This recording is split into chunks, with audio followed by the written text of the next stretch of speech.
as you've talked about the race here for the House, it's a referendum on the House Republican leadership, their stewardship in the House. At the presidential level, a lot of people say, well, it'll be a referendum on this president. The president's approval rating's been a little under 50%. He's got some problems on the economy. His approval rating, he's underwater by 10 points in terms of disapproval. What's it going to be like running where, if people are going to make this a referendum on the president, it could be tough for Democrats? You know, I travel throughout the country, and I travel in my own district, which is the quintessential middle-class district, lots of independents on Long Island, New York. And everywhere I go, I've just come back from Chicago, everywhere I go, and when I talk to independent voters, they say this: House Republicans are just bent on obstructing President Obama. They may not agree with the entirety of President Obama's district, but intuitively they know that these House Republicans have done everything they could to put partisanship ahead of progress on the economy, to obstruct the president, to detour the economy. Mitch McConnell said it. He said, our #1 goal is to deny President Obama a second term. And independents get it. And so if this is going to be a referendum on the economy, the Republicans have to take some accountability for blocking progress instead of cooperating and pursuing progress.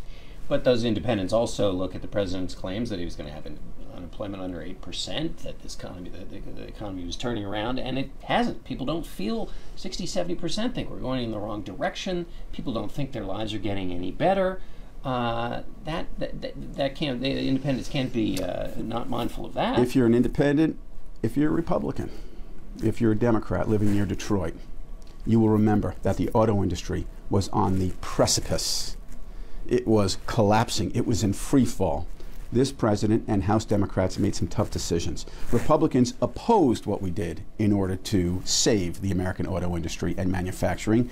We did what we had to do. May not have been popular, but if you're an independent, Republican, a Democrat, and you have a job that's related to the auto industry, you have to give us some credit for doing what we did. Let me ask you about the environment that we're running, that you're trying to deal with these races, and there are a lot of super PACs now out there spending a lot of money. How's that changed?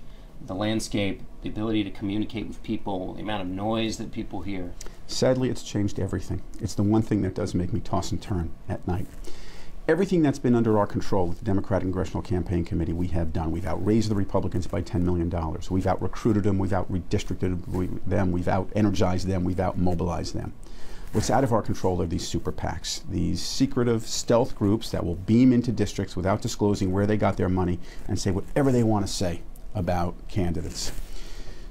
They changed the equation in 2010. John, we did not lose the House to Republicans. We lost it to Karl Rove and the Koch brothers. We lost it to these super PACs. We didn't have an adequate response to that secret money and that super PAC infrastructure in 2010. I'm told there will be a robust response in this cycle, and I hope there will be. What are people to make of all this, though? I mean, people are frustrated with Congress. The approval ratings are very low. You can't turn on the TV at certain points without getting buried in all of this.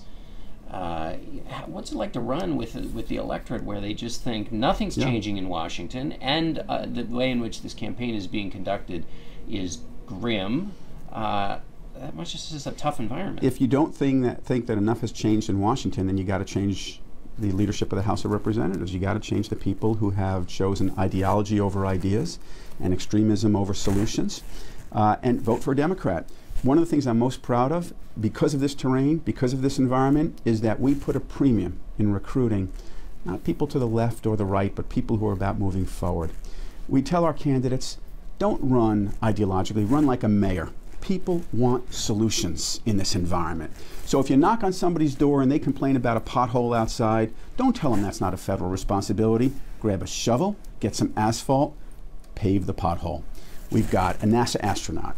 We've got a retired 2-star general. We have emergency room physicians. These are problem solvers, and those problem solvers are coming to Congress. One of the things you don't seem to have as many as you used to is the blue dog Democrats. You got more than 20 people leaving. A lot of them are blue dogs.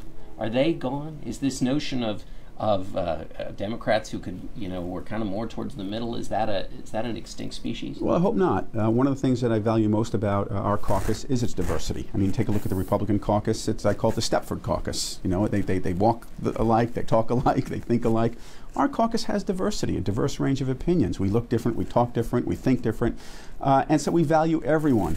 There's no question that some blue dog districts, the hill has become much steeper.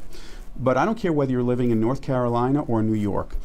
You can't think it's a good idea to argue that we can't afford to help kids go to college, but we can afford to continue $40 billion in tax breaks for big oil companies. And those issues permeate all districts. Last question. 2 losses in Pennsylvania last night. Tell me about those. Well, look, first of all, I'm not going to sugarcoat it. Anytime you have a Democratic primary, you have 2 valued colleagues running against each other. It's a tough deal. Republicans have the same problem. But both the districts are in very good shape for Democrats. Congressman Kritz has shown that he knows how to win elections. He's got just a masterful ground game. He doesn't take anything for granted, so we're very confident in his win. And we think we're going to do very well in districts throughout Pennsylvania. Okay. Congressman Israel, thanks so much. Thank you. That's it for Face to Face. I'm John Dickerson. Join Bob Schieffer this Sunday on Face the Nation.